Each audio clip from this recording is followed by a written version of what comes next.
اعوذ باللہ من الشیطان الرجیم بسم اللہ الرحمن الرحیم۔ میری محترم ماؤں اور پیاری بہنوں، السلام علیکم۔ آج ہم تلاوت کریں گے انشاءاللہ اپنے اگلے سبق کی، جو کہ ہے آیت نمبر 222 اور 223 انشاءاللہ۔ تو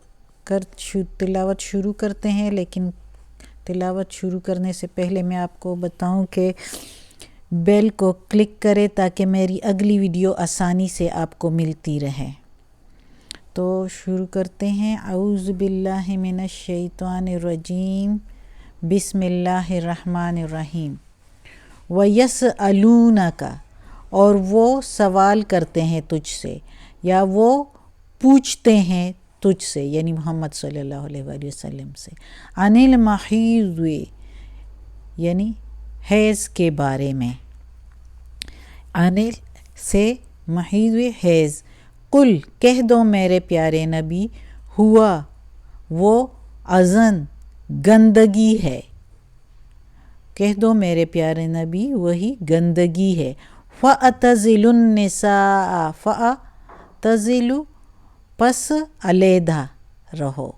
پس علیحدہ رہو، فَأَتَزِلُ پس علیحدہ رہو، نساء عورتوں سے، فی المحیض فی میں محیض حیض میں علیحدہ رہو اپنی عورتوں سے، ولا تقربوہن، اور نہ تم قریب جاؤ ان عورتوں کے، تقربو تم قریب جاؤ، ہن وہ عورتیں جن کو حیض ہو، حتیٰ یہاں تک کہ یطہرن وہ پاک ہو جائے، فَإِذَا پھر جب تطہرن وہ پاک ہو جائے، فَآتُوهُنَّ پس جاؤ ان عورتوں کے پاس، من حیث جہاں سے، من میننگ سے، حیث جہاں سے، فَآتُوهُنَّ جاؤ ان کے پاس، ہن عورتیں، فَآتُو جاؤ ان، حیث جہاں سے، امرا حکم کیا، تم کو، کم اللہ اللہ نے، پھر جاؤ ان عورتوں کے پاس جہاں سے حکم کیا تم کو اللہ نے، ان اللہ بے شک اللہ، یحب التوابین پسند کرتا ہے توبہ کرنے والوں کو، ویحب المتطہرین اور پسند کرتا ہے پاک لوگوں کو جو پاکی رکھتے ہیں۔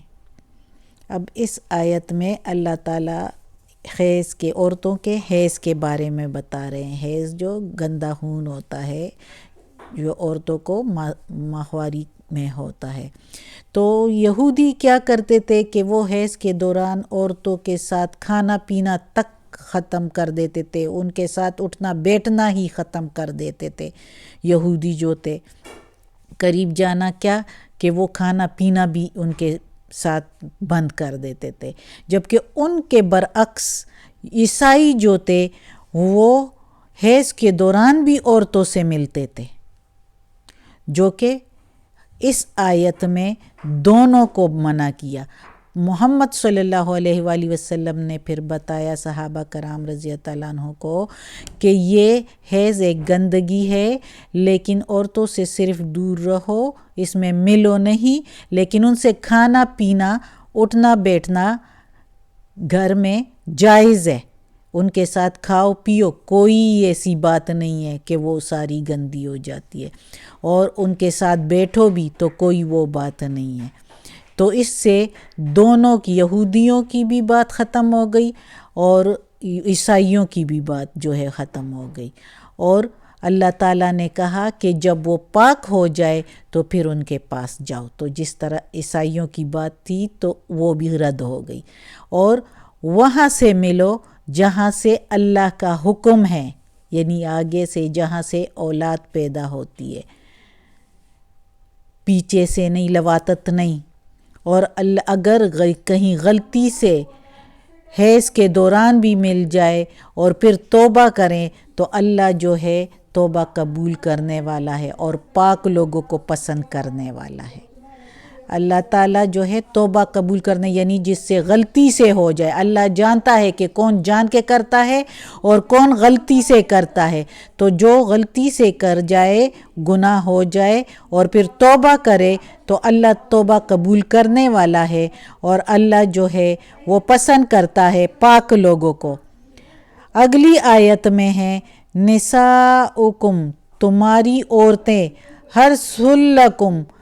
حرثن کھیتی ہے، لکم تمہارے لیے، فأتو پس آؤ، حرثکم اپنی تمہاری کھیتی میں، انا شئتم جہاں سے تم چاہو، وقدموا اور آگے کے لیے، لانفسکم اپنی جانوں کے لیے، کم تمہاری، اور آگے کی تدبیر کرو اپنی جانوں کے لیے، واتقوا اللہ اور ڈرتے رہو اللہ سے، وَاعْلَمُوا اور جان لو، انکم بے شک تم کو، ملاقوہ ملنا ہے اس سے یعنی اللہ سے، وَبَشِّرِ الْمُؤْمِنِينَ اور خوشخبری ہے مومنوں کے لیے، ایمان لانے والوں کے لیے۔ اب اس آیت میں اللہ تعالیٰ فرما رہا ہے کہ یہ عورتیں تمہاری کھیتی ہے، یعنی کھیتی اس طرح سے ہیں کہ وہ تمہارے لیے اولاد پیدا کرتی ہیں، یعنی جو نطفہ ہے وہ ایز اے بیج کام کر رہا ہے، ایز اے تخم کام کر رہا ہے، ایز اے سیڈ کام کر رہا ہے، اور اولاد جو ہے وہ پیداوار ہے۔ تو اللہ تعالیٰ کہتا ہے کہ تم اپنے کھیتی میں جاؤ، یعنی اپنی عورتوں سے ملو، جس طرح بھی ملو، لیکن جس طرح اللہ نے حکم کیے ادھر سے، لواطت نہیں، لواطت حرام ہے آگے سے، لیکن یہ ہے کہ چاہے بیٹھ کر ملو، چاہے لیٹ کر ملو، چاہے الٹے ملو، جس طرح بھی ملو، لیکن یہ نہیں کہ صرف مزے کے لیے اور جو ہے نفس کی خواہشیں پوری کرنے کے لیے، یعنی اپنے آگے کی تدبیر کرو، اولاد کے لیے کچھ کرو کہ آپ کی اولاد پیداوار ہو آپ کی، اور ڈرتے رہو اللہ سے، یعنی غلط کاموں سے جان لو کہ اللہ سے ملنا ہے۔ اللہ تعالیٰ وارننگ دے رہا ہے کہ تم نے ملنا ہے اللہ سے، تم سب نے ملنا ہے اور ملاقات کرنی ہے، تو اگر غلط کام کیے ہوں گے تو تم لوگوں کے لیے دوزخ تیار ہے، اور جو مومن ہے ان کے لیے خوشخبری ہے۔ ان کے لیے خوشخبری کیا ہے؟ جنت کی خوشخبری ہے۔ اللہ ہمیں بھی جنت فردوس میں جگہ عطا فرمائے، اپنے نیک اور صالح لوگوں میں شامل کرے۔ آج کا سبق ختم ہوتا ہے۔ صدق اللہ العظیم، اور اللہ ہمیں جنت فردوس میں جگہ عطا فرمائے، ہمیں، ہمارے ماں باپ کو، ہماری آل اولاد کو، کل مومن مسلمانوں کو، ہمارے رشتہ داروں کو، ہمارے سارے گھر والوں کو جنت فردوس میں جگہ عطا فرمائے، دوزخ کے عذاب سے بچائے، قبر کی سختی آسان فرمائے، اور یا اللہ ہماری اولاد کو بھی اور ہمارے ساری تکالیف کو ختم کر دیں، ہماری اولاد کو نیکی کی ہدایت دے اور کامیاب کریں۔ جو تعلیم اور امتحانات میں لگے ہوئے ہیں اللہ ان کے لیے آسانی فرمائیں، اور ان کا حافظہ قوی کر لیں کہ ان کو یاد ہو جائیں، اور یا اللہ ہمیں جو ہے ساری تکالیف و پریشانیوں سے بچا، یا اللہ عافیت والے معاملات دیں، یا اللہ صبر اور عافیت والے معاملات دیں، یا اللہ برے راستے سے بچا، یا اللہ ہم تجھ سے مانگتے ہیں، تو ہی دینے والا ہے، تجھ سے نہیں مانگیں گے تو کہاں جائیں گے، یا اللہ ہماری دعا قبول فرما، آمین ثم آمین۔ صدق اللہ العظیم۔